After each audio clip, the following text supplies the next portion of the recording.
राजाधिराज योगीराज परब्रह्म श्री स्वामी समर्थ महाराज, परमपूज्य पिटले महाराज, परमपूज्य मोरे दादा आणि आपल्या सर्वांच्या हृदयस्थानी विराजमान असलेले परमपूज्य गुरु माऊली यांच्या चरणी त्रिवार वंदन. तिन्ही गुरुपुत्रांना प्रणाम आणि सर्व सेवेकरांना, उपस्थित सर्व सेवेकरांना श्री स्वामी समर्थ. तर आता जो आपला हा जो दत्त जयंती निमित्त जो आपला सप्ताह सुरू आहे, तर त्या सप्ताहासाठी आपण म्हणजे आता आपण सकाळी लवकर उठून ह्या सेवेत सहभागी होतो आणि ती मनापासून आपण ही सेवा करत असतो. तर त्याचबरोबर आपला जो मार्ग आहे दिंडोरी प्रणित सेवा मार्ग, त्यातून आपण ह्या सेवा करतो. तर ह्या मार्गाची स्थापना कशी कुठे झाली, तर म्हणजे ते स्थापना त्यांनी मोरेदादांनी केली आणि मोरेदादांनी जो काही सुरुवात केली ती पहिला त्यांनी कुठले विभाग सुरुवात केले, ते प्रश्नोत्तर एक आणि बालसंस्कार. जो आता मूल्य संस्कार विभाग आहे ना, तो विभाग आहे जो ज्याची म्हणजे सुरुवातीला आहे दोन विभाग चांगल्या म्हणजे अगदी सुरुवातीला सुरू झाले आणि खरं तर सगळ्या म्हणजे अगदी माऊलींचा पण तो आवडता विभाग आहे की मूल्य संस्कार विभाग. आता का गरज आहे मूल्य संस्कार विभागाची, काय गरज आहे, तर आपल्या मूल्य संस्कार विभागात कोणते विषय आपण म्हणजे सांगितले जातात माहिती, तर आहे आपली बालसंस्कार आहे म्हणजे गर्भसंस्कार, शिशु संस्कार आणि पालकत्व आणि युवा प्रबोधन. म्हणजे जीवनाच्या प्रत्येक टप्प्यावर तो विभाग काम करतो. आता गर्भसंस्कारातून आपण काय करतोय की गर्भावर म्हणजे आईच्या गर्भात असताना मुलाच्या मेंदूचा विकास 60% होतो. 60 म्हणजे आपण काय म्हणतो काय शिकवायचंय बाळाला, त्याला काय लक्षात येणार नाही म्हणजे बाळ पोटात आहे ना, पण असं नाहीये बरं का. आपण जे काही बोलतोय, ऐकतोय, करतोय त्या सगळ्या गोष्टी बाळाला कळत असतात. म्हणून गर्भसंस्काराचं. आणि हे काही आत्ताचं आहे का, आता आपल्याला सगळ्यांना माहिती असलेली उदाहरणं आहेत की अभिमन्यूचं, की अभिमन्यूला म्हणजे त्यांच्या आईच्या पोटात असतानाच जे काही चक्रव्यूह भेदण्याचं जे सांगितलं, त्यानंतर त्यांनी किती म्हणजे त्यांच्या युवावस्थेत म्हणजे त्यांनी ते चक्रव्यूह भेदलं. कारण ते कसं भेदायचं आहे त्यावेळी त्यांनी ऐकलेलं, कधी गर्भावस्थेत.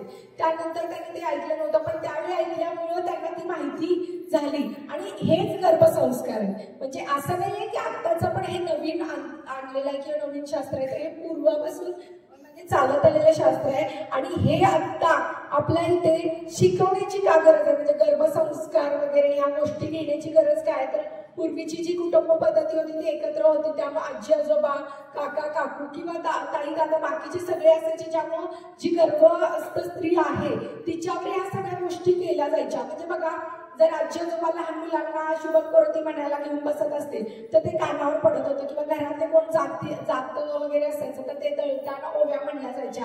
त्यातून आध्यात्मिक वगैरे संस्कार किंवा संध्याकाळी जे देवाचं वगैरे म्हटलं जायचं त्यातून सुद्धा चांगले संस्कार होत होते. आणि आता कसं झालं, आई वडील दोन्ही पण नोकरी करत असतील किंवा विभक्त कुटुंब पद्धती आली, काही कारणास्तव नोकरी निमित्त लोक राहायला लागली, तर त्यांना त्या वेळी ह्या गोष्टी सांगणार कोण.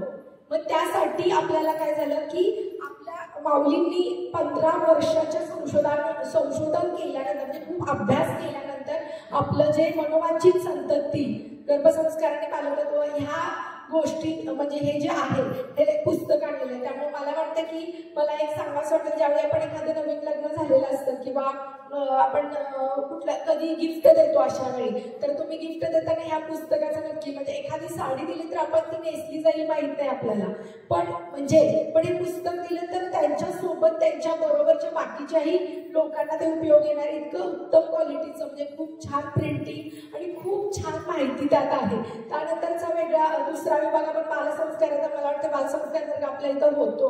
आता काय सांगायची म्हणजे बालसंस्कार हे काय गरज आहे बघा. आत्ताच्या पिढीत आपल्या माऊलींचं स्वप्न काय, वृद्धाश्रम मुक्त भारत. आणि तो काय आहे, तर मुलांना जर अटॅचमेंट म्हणजे आई वडिलांबद्दल ज्यावेळी, आता बघा आपल्या बालसंस्कारमध्ये आपण काय सांगतो की आपल्या लहान मुलांनी दररोज देवाच्या पाया पडावं, आंघोळ केल्यानंतर घरातले सगळ्या म्हणजे आजी आजोबा सगळे अगदी ताई दादा जरी मोठे असतील तर त्यांच्या जरी पाया पडावं, म्हणजे आई वडिलांच्या पाया पडावं. तर ज्यावेळी मूल तुमचं दररोज आई वडिलांच्या पाया पडतंय, असं खूप वर्ष चालू, एकदा आपल्याला एखादी सवय लागली तर ती सवय सुटते का. मग भले तुम्हाला कधी वाईट सवय लवकर लागते, पण चांगली सवय थोडीशी उशिरा लागते. पण जर आपलं मूल आपण सांगतोय आज म्हणजे पाया पड, त्याला दररोज नाही लक्षात राहणार, आपण आठवण करायची, बाळ अंघोळ केली आता देवाच्या पाया पडून, तू सगळ्या घरातल्यांच्या पाया पड, दररोज आठवण करायची. काही दिवसांनी काही महिन्यांनी ते स्वतः मूल करत राहील. आणि ज्यावेळी तू हे करत राहील, आता बघा आपण देवाच्या पाया पडतोय म्हणजे तर आपल्याला देवाला कोणी काय म्हणलं किंवा देवाबद्दल काय वाटतं, आपल्याला किती वाईट वाटतं की नाही हे नाही असं नाही, आमची श्रद्धा आहे म्हणजे कोण म्हणताना आमचं काय केलं देवा, म्हणजे असं असतात भावना. आपण का तर आपल्याला दररोज सवय आहे की आपण देवाच्या पाया पडतोय. आपल्याला ती तशीच आई वडिलांबद्दलची जी प्रेमाची, मायेची, आपुलकीची भावना निर्माण होणार आहे. त्यावेळी पुढे जाऊन ते मूल आपल्याला वृद्धाश्रमात ठेवेल का?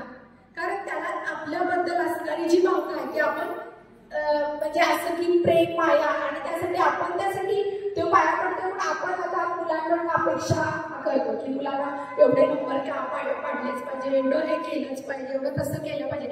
आपण पण त्यांच्याशी नातं तसं ठेवलं पाहिजे. आता बघा आजच्या मुलांना मोबाईल शिवाय काय चालत नाही. मोबाईल मध्ये काय बघितलं तर आपण पण तेच बघतोय, रील्स वगैरे. पण त्यातून मुलं काय बघतात आपल्याला माहितीये, आपण बघतो का?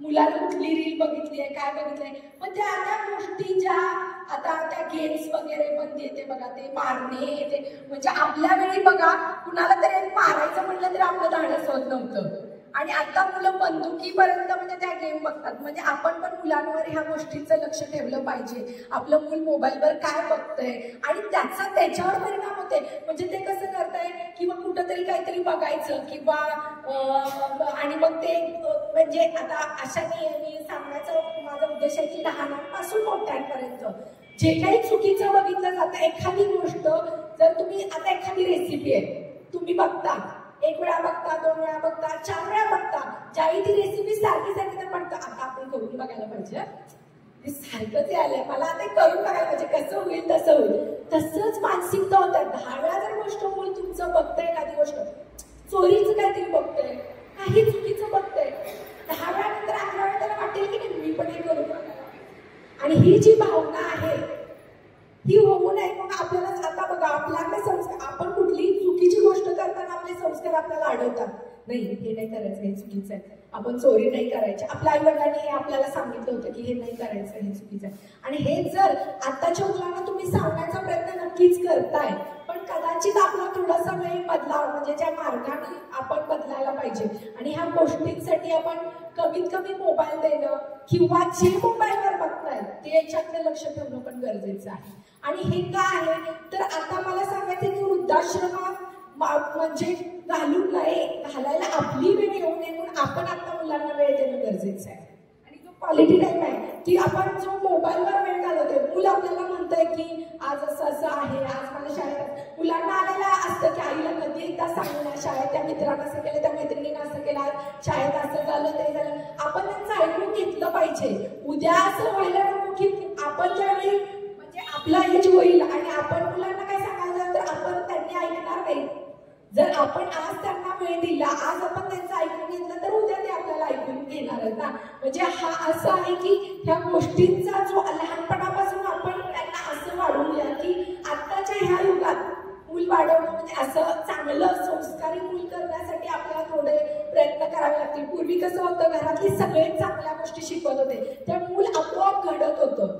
आता काय झालं आपल्याला चांगल्या गोष्टी शिकवायला लागतात. आता त्यासाठी आपल्याला बालसंस्कारला देखील आठवड्यातला 1 दिवस आहे तो तुम्ही पाठवत चला, तुमच्या आसपासच्याही लोकांना सांगा.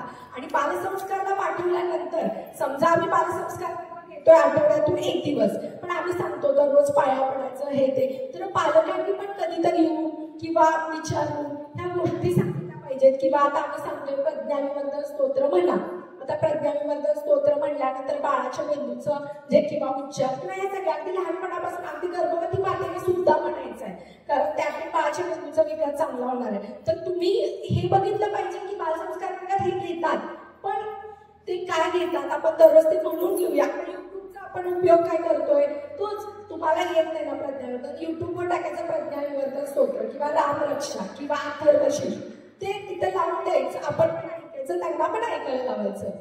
एक हळूहळू ते आपल्याला म्हणजे आपण युट्यूबचा जे चुकीचा म्हणजे काही चुकीच्या गोष्टी बघण्यापेक्षा अशा गोष्टीतून त्यांचा आपण चांगल्या गोष्टी शिकवू शकतो. म्हणजे मोबाईल अगदीच वाईट आहे असं पण नाही म्हणू शकत आपण. म्हणजे मुलांसाठी तो म्हणजे त्याचा स्क्रीन टायमिंगमुळे त्रास होऊ शकतोच, पण आपण मोबाईलचा अशा चांगल्या पद्धतीने उपयोग नक्कीच करू शकतोय. आणि पालक आणि मुलांचं जे काही आपलं एकमेकांशी जे कनेक्शन आहे हे जर चांगलं ठेवणं गरजेचं आहे. आपण त्यांचं ऐकून घ्यायला पाहिजे तर ते पुढे आपलं ऐकून घेतील, हे पण आहे बरं का. आणि त्यानंतर आता म्हणजे पालकत्वामध्ये हे सांगतो आम्ही की वेगवेगळी उदाहरणं आपण मुलांना कसं समजावून सांगायचं. म्हणजे एखादी गोष्ट केली चुकीची झाली तर आपण त्यांना ओरडण्यापेक्षा त्यांना हे सांगूया की का म्हणजे काय काय काय प्रॉब्लेम आहे का, किंवा आता एखादी डिसिजन घेतोय मूल थोडंसं तरुण वयात असेल तर त्यांना विचारूया आता घराला बोलवतो तुला काय वाटतंय, आपण कुठला कलर देऊया, किंवा काही छोट्या मोठ्या गोष्टी नाहीतर घरी पाहुण्यांच्यात वगैरे. आता कसं होतंय सांगा, मुलाला आपण शिक्षित करतोय माझं मूल परदेशात जायला पाहिजे, त्याचं चांगलं पॅकेज पाहिजे, पण तेच मूल तुमचं तेवढं संस्कारी असेल असं सांगू शकतोय का? नाही. आज जर त्याला आई वडिलांना बरं नाहीये किंवा त्रास होतोय त्यावेळी जर मूल तुमचं तिथपर्यंत धावून येत असेल तर ते खरं आहे ना. जर ते यूज टू जावं तुम्ही दवाखान्यात जावा किंवा हे म्हणजे मुलांबद्दल आपण म्हणजे हे जे आहे आताची पिढी कशी होत चालली आहे की सेल्फ माइंडेड चाललंय. आपण कसा विचार करतो शेजारी पाजारी हा काय झालं तर काय झालं बरं नाही का येऊ का, हा जो एकमेकांबद्दलचा आहे थोडा कमी होत चाललाय आणि आपल्याला तो वाढवला पाहिजे तरच आपली संस्कार संस्कृती टिकत राहणार आहे. आपण बाहेरच्यांसाठी पण त्यांनी विचारलंच पाहिजे की आता कसं होतंय बाहेर राहतात म्हणजे मुलं पण देखील बाहेर किंवा फॅमिली तर एकमेकांबद्दलची अटॅचमेंट आपण ह्या सगळ्या गोष्टीतूनच सांगू शकणार आहे. आणि हे सगळं म्हणजे आपल्याला ह्या संस्कार ह्या गोष्टींमधूनच आपण आपल्या मुलांना आणि ह्यासाठीच आपण थोडा वेळ देणं मुलांसाठी हे खूप गरजेचं आहे बरं का. म्हणजे हे देण्यासाठी तुम्हाला तुमचा मोबाईलमधला थोडा वेळ कामातला थोडा वेळ असं काढावं लागेल तरच तुम्ही तुम्हाला तो क्वालिटी टाईम मुलांना देऊ शकताय. मुलांचं ऐकून घ्या, त्यांच्याशी छान बोला, त्यांना विचारा तरच ते तुम्हाला सांगतील ना. नाहीतर कसं होतंय मीटिंगला बोलवलंय तर आम्हाला वेळ नाही, इकडं जायचं आहे तर आम्हाला वेळ नाही. आज जर ती कारणं आपण त्यांना देत राहिलो तर पुढे आपण ती कारणं ऐकून घ्यायचं.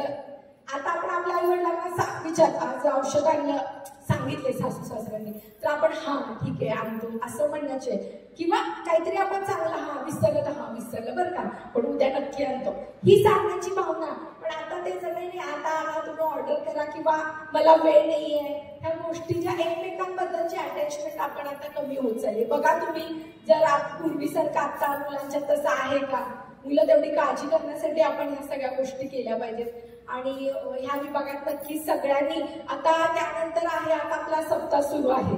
सप्ताह सुरू म्हणजे झाला आता आपण ग्रंथ उचलत नाही पण आपण या सप्ताहात वेगवेगळे जे आता बघा म्हणजे महाराज बाहेरचे चप्पल स्टँड लावणार आहेत. म्हणजे समजा माझ्या आता महाराजांसमोर एखादा पुढे सेवेकरी बसलाय त्यापेक्षा जे एखादा सेवेकरी स्टँडवर चप्पल लावतोय त्याच्याकडे जास्त लक्ष देतात. म्हणजे श्रमदान तुम्ही जे इथं आपण येतोय सप्ताहासाठी तर म्हणजे स्वच्छता विभाग असू शकतोय किंवा काही गोष्टी असतात ज्या श्रमदानातून तुमचं एखादं नाही का आपण जे झाडतोय ना तसं महाराज आपलं पाप किंवा आपलं काय जे काही असेल पाठीमागचं प्रारब्ध ते कदाचित तिथं महाराज हे करत असतील. त्यामुळं ह्या गोष्टी किंवा अन्नदानातून सुद्धा हे बघा एखाद्या मुकेलेला ज्यावेळी घास आपण भरवतोय तर त्यातून आपल्याला जे काही त्यांच्या अन्नाची जी हे आहे ती आपल्याला मिळणार आहे. त्यामुळे ह्या सगळ्या गोष्टी देखील आता गरजेच्या आहेत.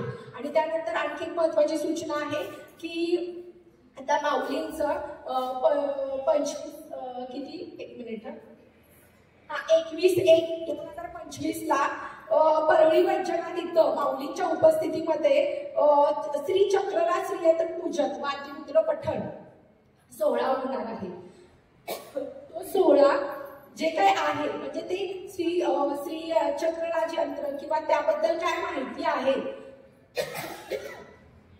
ती काय म्हणजे तो सोहळा काय असणार आहे त्याचं महत्व काय असणार आहे हे सांगण्यासाठी आपले आदरणीय नितीन भाऊ येत्या 22 तारखेला वाडी केंद्रात येणार आहे. तर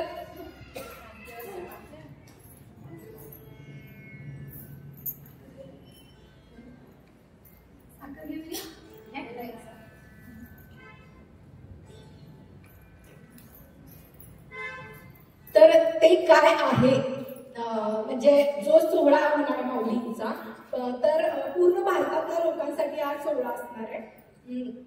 तर त्याचं महत्व काय आहे ते स्वतः नितीन भाऊ येऊन आपल्याला सांगली आणि कोल्हापूर जिल्ह्यासाठी वाडी केंद्रामध्ये येणार आहेत. तर तुम्ही जास्तीत जास्त संख्येने तिथं यायचं आहे आणि त्या सोहळ्याचं महत्व आपल्याला नितीन भाऊंच्याकडून म्हणजे त्यांच्याकडून एक प्रशिक्षण किंवा आपल्याला माहिती होणार आहे. तर ते आहे आणि त्यानंतर त्यासाठी सगळ्यांनी 22 तारखेला आता टाईम फक्त आपल्याला कळेल, कारण नितीन भाऊ सांगली कोल्हापूरसाठी वाढीत येणार आहेत आणि सातारा जिल्ह्यासाठी कराडला येणार त्याच दिवशी. फक्त आपल्याला टायमिंग नंतर आपल्या ग्रुपवर पडून जाईल, म्हणजे येईल आज उद्यामध्ये नियोजन येते. आणि त्यासाठी आपल्याला 22 तारखेला एक बालसंस्कार हिवाळी बालसंस्कार शिबिर होतं. ते शिबिराचं नियोजन आपलं 29 तारखेला गेलेलं आहे. तर त्यामुळं ह्या दोन्ही गोष्टी आपल्याला ह्या एक महत्वाच्या सूचना होत्या ज्या सांगायच्या होत्या की 22 तारखेला नितीन भाऊ येणार आहेत. त्यामुळे जास्तीत जास्त संख्येनं वाडी केंद्रातून यायचं आहे, जेणेकरून आपल्याकडं ते स्वतः येऊन आपल्याला म्हणजे आपल्याला तर दिंडोरीला किंवा त्र्यंबकेश्वरला जाणं शक्य होत नाही नेहमी, कारण अंतर जास्त असल्यामुळे. पण आता स्वतः भाऊ येत आहेत तर आपण नक्कीच त्यांचं दर्शन, परत आपण हा जो सप्ताह घेतला त्याचं जे काही आपण वेगवेगळे उपक्रम घेतले किंवा किती सेवेकरी असते, जे काही आपलं नियोजनाचं किंवा जे काही आपल्याला त्यांना अहवाल द्यायचा असतो प्रत्येक महिन्याला, तो देखील आपण तिथं भाऊंकडं देऊ शकतो. चालेल, झालेली सेवा स्वामींच्या चरणी अर्पण करते. श्री स्वामी समर्थ.